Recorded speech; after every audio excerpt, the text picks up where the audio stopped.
বুধবার পুরাতন মালদার মৌলপুর গ্রামীণ হাসপাতাল পরিদর্শন করে গ্রামীণ হাসপাতালকে 100 বেডের সুপার স্পেশালিটি হাসপাতালে উন্নীতকরণের জন্য প্রয়োজনীয় উদ্যোগ গ্রহণের আশ্বাসবাণী শোনালেন মালদা কেন্দ্রের বিজেপি বিধায়ক গোপাল চন্দ্র সাহা। উল্লেখ্য, এবারের নির্বাচনে ফলাফলের নিরিখে রাজ্যে ক্ষমতায় এসেছে বিজেপি।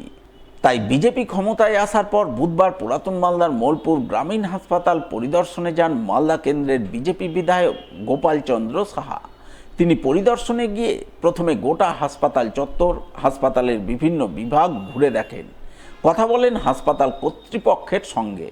পরে তিনি সংবাদ মাধ্যমের মুখোমুখি হয়ে বলেন, পুরাতন মালদার মৌলপুর গ্রামীণ হাসপাতালে সুচিকিৎসার কোনো পরিকাঠামো নেই। তাই তিনি বিধায়ক হিসাবে হাসপাতালে উপযুক্ত পরিকাঠামো গড়ে তোলার উদ্যোগ নেবেন। এই হাসপাতালে যাতে বিভিন্ন বিষয়ে বিশেষজ্ঞ চিকিৎসকরা বসেন, সেই ব্যাপারে প্রয়োজনীয় প্রচেষ্টা চালাবেন। এছাড়াও আগামী দিনে এই হাসপাতালকে 100 বেডের সুপার স্পেশালিটি হাসপাতালে উন্নীতকরণের দাবি রাজ্য সরকারের কাছে তুলে ধরার আশ্বাসবাণী শোনান তিনি।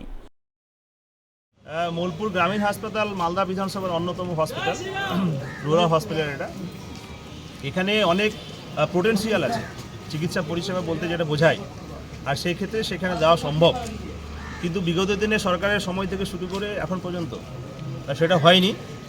আমাদের নতুন সরকারের কাছে মানুষের আশা প্রত্যাশা অনেক আছে, বিশেষ করে চিকিৎসা পরিষেবা, সুচিকিৎসা পরিষেবা যাতে মানুষ পায়, সেই বিষয়ে আমাদের সংকল্প আছে, ছিল এবং এরপরেও থাকবে। এখানে আমাদের এই মৌলপুর গ্রামীণ হসপিটাল, এখানে পরিষেবা তো তেমন মানুষ পায় না, কারণ পরিষেবা দেওয়ার দায়িত্ব হচ্ছে সরকার। এখানে কোনো আমাদের কোনো স্পেশালিস্ট এখানে বসেন না, কারণ এখানকার প্রভিশনে নাই, তো বসবে কি?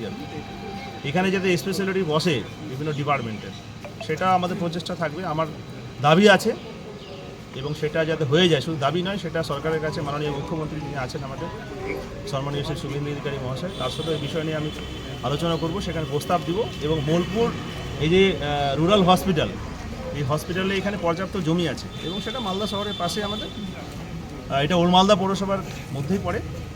এখানে যাতে সুপার স্পেশালিটি হসপিটাল হয় এবং মিনিমাম 100 বেডের হসপিটাল এখানে যাতে হয়, এখানে সুচিকিৎসা মানুষ যাতে পায় আমাদের এই ওল্ড মালদাবাসী, সেই বিষয়ে আমার প্রচেষ্টা থাকবে এবং এর জন্য আমার প্রস্তাব থাকবে।